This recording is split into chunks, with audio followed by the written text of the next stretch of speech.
কালি Lakhimpur medical কলেজত এক ভয়ানক পৰিস্থিতি সৃষ্টি কৰিছে একাংশ বিজেপিৰ ভেৰণীয়া গুণ্ডাই। এতিয়া কথা হল, কালি আমাৰ সভাপতি গৌৰৱ গগৈ ডাঙৰীয়া, ভূপেন বৰা ডাঙৰীয়া আৰু আমাৰ কংগ্ৰেছৰ যিসকল নেতা আছে, কৰ্মকৰ্তা আছে, সকলো লখিমপুৰলৈ গৈছিলে আৰু লখিমপুৰ মেডিকেল কলেজতো তেওঁলোকে গৈছিলে।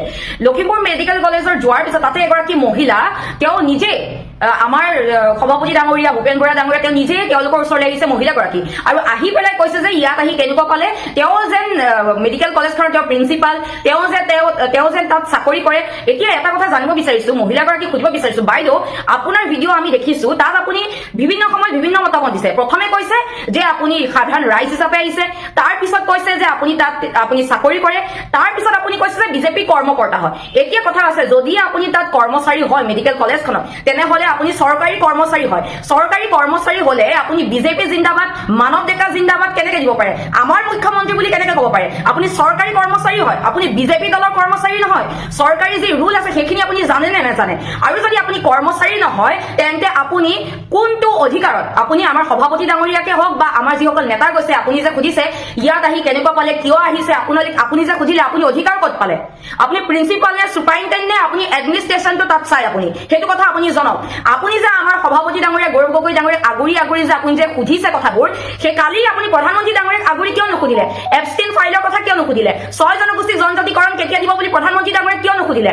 কাখন আমি যে আমাৰ যে ইয়াত যে বহিৰাগতক যে সংস্থাপন দিছে, এই বিষয়ে কিয় নুসুধিলে? 16 মে ক'ত গ'ল বুলি কিয় নুসুধিলে?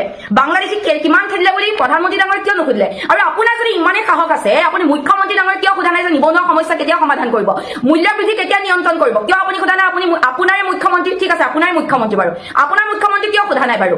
আপুনি যে কৈছে আপোনাক টাচ কৰিছে ভূপেন বৰা ডাঙৰীয়াই, তেনেহলে আপোনাক আমি সুধিব বিচাৰিছো, আপোনালোকৰে বিজেপি কৰ্মকৰ্তাসকলে যে আমাৰ মহিলা সভানেত্ৰীকে আদি কৰি আমাৰ মুখপাত্ৰ, ইভেন মোকো ইমান যে টাৰ্গেট কৰে আপোনালোকৰ বিজেপি IT চেলে, সেইটো ক্ষেত্ৰত আপুনি কি কব? আমিও কেছো দিওঁ, আমাৰতো কেছো নলয়। আপোনালোকৰ নেতা যিবিলাক বিজেপি IT চেলৰ কৰ্মকৰ্তা আছে, তেওঁলোকেতো আমাক বহুত অপমান কৰে, চৰকাৰ বিৰুদ্ধে গলে আমাক বহুত চাৰিত্ৰিকভাৱে আমাক তেওঁলোকে এটেক কৰে, সেই বিষয়ত কি কব? আৰু আপোনাক যদি ভূপেন বৰা ডাঙৰীয়াই হাত টানিছে বা আপোনাক যদি টাচ কৰিছে, তেনেহলে ভিডিঅ'টো ক'ত আছে? প্ৰথমতে আপুনি ক্লিয়াৰ কৰক, আপুনি মেডিকেল কলেজখনত কৰ্মৰত হয় নে আপুনি বিজেপিৰ কৰ্মকৰ্তা নে আপুনি স্থানীয় ৰাইজ? আপোনাৰ তিনিটামান ভিডিঅ'ত আপোনাৰ তিনিটামান ষ্টেটমেণ্ট দেখিছো। আপুনি নহ'বা এগৰাকী মিছলীয়া মহিলাৰ পৰা পৰিগণিত হ'ব। আৰু আপুনি যদি চৰকাৰী কৰ্মচাৰী হয়, তেনেহলে চৰকাৰী কৰ্মচাৰী হিচাপে থাকক। আপুনি বিজেপি জিন্দাবাদ, মানৱ ডেকা জিন্দাবাদ, আৰু আমাৰ মুখ্যমন্ত্ৰী বুলি কিয় কৈছে? আপুনি কি এজেণ্ডা লৈ আহিছে আমি সকলোৱে জানো। কেৱল আপুনি নিৰ্যাতন হোৱা নাই, আপোনালোকৰ তেন্তে মুখ্যমন্ত্ৰীক কিয় নুসুধে আগুচি পেলাই যে 7টা বজাত বাজপেয়ী ভৱনত কিয় মহিলা যাব নোৱাৰে? আপোনাৰ মুখ্যমন্ত্ৰীক আগুচি পেলাই কিয় নুসুধে যে বিজেপিৰ মহিলা যে ইন্দ্ৰাণী তহবিলদাৰ ক্ষেত্ৰত কি হল, ন্যায় পাবনে নাপায়? আপোনাৰ মুখ্যমন্ত্ৰীক কিয় নুসুধে যে মুখ্যমন্ত্ৰী ডাঙৰীয়া যে সভাত যে কয় যে বিজেপি কৰ্মকৰ্তাসকল যে গাখীৰ দিয়া গৰু, যিমানে দানা খুৱাব সিমানেই গাখীৰ দিয়ে, এইবিলাক কথা আগুচি কিয় নুসুধে? অসমৰ সমস্যাৰ কথা আপুনি অসমৰ মুখ্যমন্ত্ৰীক কিয় আগুচি নুসুধে? আপুনিতো চুপাৰিনটেণ্ডেণ্ট প্ৰিন্সিপাল নহয় যে আমাৰ সভাপতি ডাঙৰীয়া এনেকে কুৱেশ্যন সুধিব। আৰু ভূপেন বৰা ডাঙৰীয়াৰ কথা যে আপুনি মিছা এলিগেশ্যন লগাইছে, আপোনাৰ কথাতে আপোনাৰ বক্তব্যতে প্ৰমাণ পাইছে। আপুনি প্ৰথমে ৰাইজক জনাওক, আপুনি বিজেপি নেতা কৰ্মকৰ্তা নে আপুনি চৰকাৰী কৰ্মচাৰী নে আপুনি স্থানীয় ৰাইজ?